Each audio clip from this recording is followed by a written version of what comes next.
Hello friend, नमस्कार। आप सभी का बहुत बहुत स्वागत है हमारे average coaching centre YouTube channel में।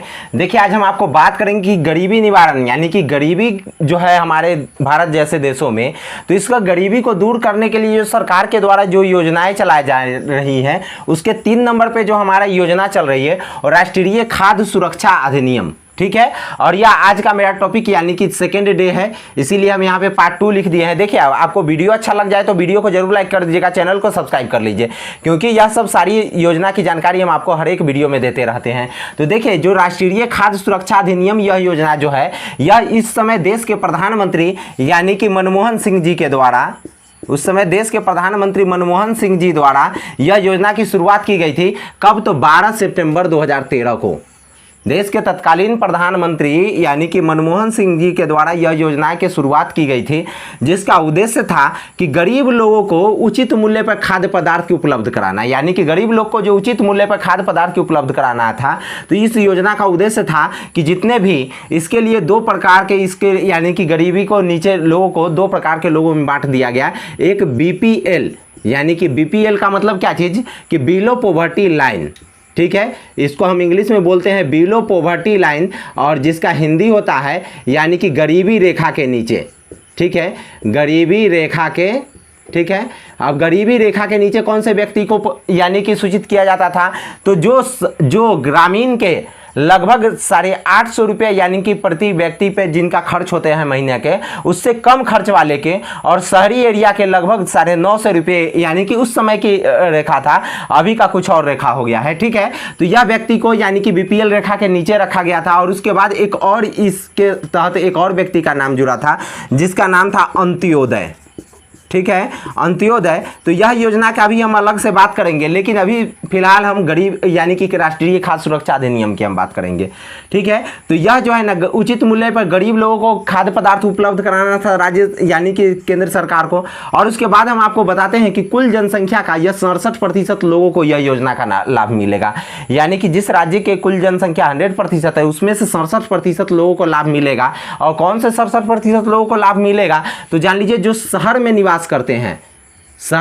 करते हैं उसमें 50% लोगों को यह योजना का लाभ मिलेगा। और ग्रामीण एरिया में जो लोग यानी कि निवास करते हैं, तो ग्रामीण एरिया के 75% लोगों को यानी कि इस योजना का लाभ मिलेगा। यानी कि जैसे हम लोग ग्रामीण से बिलोंग करते हैं, तो ग्रामीण वाले को 75% यानी कि 100 लोग ग्राम में रहते हैं, उसमें से 75 लोगों को यह जो योजना का लाभ देना है, चाहे वह BPL के रूप में दिया जाए या अंत्योदय के रूप में दिया जाए, ठीक है। और उसके बाद जो है हम आपको बात करेंगे कि इस योजना को लाभ के लिए क्या बनाया गया है। तो लाभुक को 5 kg अनाज मिलता है। इस योजना के अंतर्गत प्रत्येक लाभुक को कितना kg अनाज मिलता है? 5 kg अनाज मिलता है, यानी कि जिसमें 3 kg उस समय का जो नियम था, 3 kg चावल और 2 kg गेहूं, ठीक है।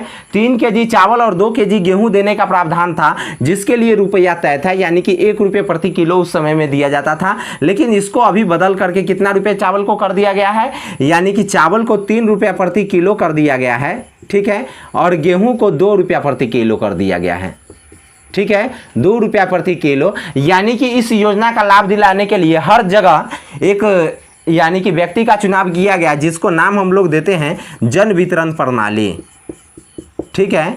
यानी कि जन वितरण प्रणाली हमारे इस योजना को लाभ दिलाते हैं, जिसको हम लोग साधारण भाषा में हम लोग बोलते हैं डीलर, ठीक है। इस योजना का लाभ दिलाने के लिए हर जगह, हर एक पंचायत में, हर एक वार्ड में यानी कि डीलर साहब की व्यवस्था कर दी गई है। डीलर साहब के द्वारा यह राशन आता है, जिसमें कि लगभग ज़्यादा रुपया लिया जाता है, लेकिन इस वक्त में हमारा जो योजना को हम बता रहे हैं, तो इसीलिए हम इतना ही बात बताए हैं। अब देखिए, और इसके बाद इस योजना का उद्देश्य, इस योजना के अंतर्गत जो व्यवस्था की जा रही थी, उसमें सबसे पहला तो है जो कुल जनसंख्या का 67% लोगों को इस योजना का लाभ दिलाना है, जिसमें शहरी 50% और ग्रामीण एरिया के 75% लोगों को।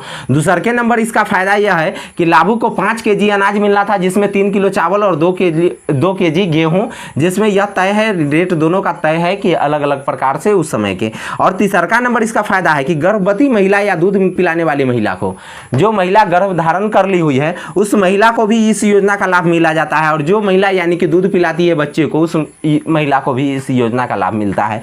अब देखिए, गर्भवती महिला को जो क्या है, यानी कि आंगनबाड़ी के माध्यम से, इसी योजना के तहत आंगनबाड़ी के माध्यम से यह यानी कि राशि चाहे यह फायदा मिलता है। आंगनबाड़ी के माध्यम से गर्भवती महिला को पौष्टिक आहार पौष्टिक आहार के मतलब आप समझ रहे होइएगा कि कभी आता है यानी कि दाल, तो दाल में पौष्टिक दाल, जैसे रहरी का दाल आ गया, ठीक है, यानी कि मूंग का दाल आ गया, इस प्रकार के दाल उसमें मिलता है, और सोयाबड़ी भी मिलता है, और इसके साथ ही यानी कि चना भी मिलता है, ठीक है, और चावल भी मिलता है। यानी कि गर्भवती महिला को उसके बाद दूध पिलाने, जो स्तनपान कराती है जो महिलाएं, उस महिलाओं को यानी कि 6 माह के जब तक उसका बच्चे 6 माह का नहीं हो जाए तब तक उनको पौष्टिक आहार देना है। और यह अभी फिलहाल में यह योजना अभी भी लागू है, लेकिन बहुत सारी इस योजना का लाभ इसीलिए लोगों को नहीं मिल पाता है क्योंकि बहुत सारे लोगों को यह योजना के बारे में जानकारी नहीं है। नहीं तो आपके यहाँ जो आंगनबाड़ी होंगे उनसे आप पूछिएगा कि जो गर्भवती महिला और दूध पिलाने वाली, जो 6 माह के कम के बच्चे को जो दूध पिलाती है वो महिला के लिए आपके यहाँ कोई अलग से कोई पौष्टिक आहार है? क्योंकि आपको पता होगा कि जो महिला गर्भवती हो जाती है यानी कि जिन महिला स्तनपान कराती है उनको साधारण महिलाएं से, चाहे साधारण यानी कि पुरुष से, जैसे अगर हम लोग को यानी कि अगर हम पुरुष हैं और एक महिलाएं हैं तो जान लीजिए अगर पुरुष को वहीं पे 1600 किलो कैलोरी खाना यानी कि भोजन करना पड़ता है तो वहीं महिलाएं को यानी कि कितना, यानी कि 1600 किलो कैलोरी, तो महिलाएं को उसी जगह पे कितना भोजन करना पड़ता है? 2000 किलो कैलोरी। यानी कि हम लोगों से ज़्यादा पौष्टिक आहार की भी उनकी ज़रूरत पड़ती है। और उसके बाद यदि हम बात कर ले तो यह सब चीज़ जो होता है उसके बाद यदि वो गर्भवती हो जाती है और चाहे या स्तनपान कराती है उस वक्त में इनको खाना की ज़्यादा ज़रूरत पड़ता है। कितने खाना का, कितने पौष्टिक आहार की ज़रूरत पड़ता है? तो 2400 किलो कैलोरी तक की यानी कि क्या चीज़ पौष्टिक आहार की ज़रूरत पड़ता है, जिसमें कि आप अलग अलग प्रकार से किलो कैलोरी वाली यानी कि ज़्यादा से ज़्यादा पौष्टिक आहार वाली चीज़ों को आप यानी कि क्या चीज़ कर सकते हैं, अधिग्रहण कर सकते हैं, ठीक है। और जान लीजिए यह योजना यदि राष्ट्रीय खाद्य सुरक्षा अधिनियम योजना जो है इसकी लाभ अगर राज्य सरकार नहीं दिला पाते हैं तो राज्य सरकार को उस अनाज का पैसे जोड़ करके व्यक्ति को उन्हें भत्ता के रूप में दे देना है। जिन जिन व्यक्तियों का, जैसे इसके तहत अभी तो यानी कि जनरली क्या चीज़ बन गए हैं, राशन कार्ड, ठीक है, तो उस व्यक्ति को राशन कार्ड से जुड़े संबंधित खाते पे इस रुपया को यानी कि भेज देना है और इसी के तहत लोगों को यानी कि इसका लाभ मिल जाता है, ठीक है। अब इस प्रकार से राष्ट्रीय खाद्य सुरक्षा अधिनियम योजना का संपूर्ण जानकारी दिए हैं। और आपको वीडियो अच्छा लग जाए तो जरूर लाइक कर दीजिएगा, चैनल को सब्सक्राइब कर लीजिए। इस प्रकार की सारी योजनाओं को हम आपको वीडियो देते रहेंगे। तो धन्यवाद, फिर मिलेंगे नेक्स्ट वीडियो में, तब तक के लिए जय हिंद।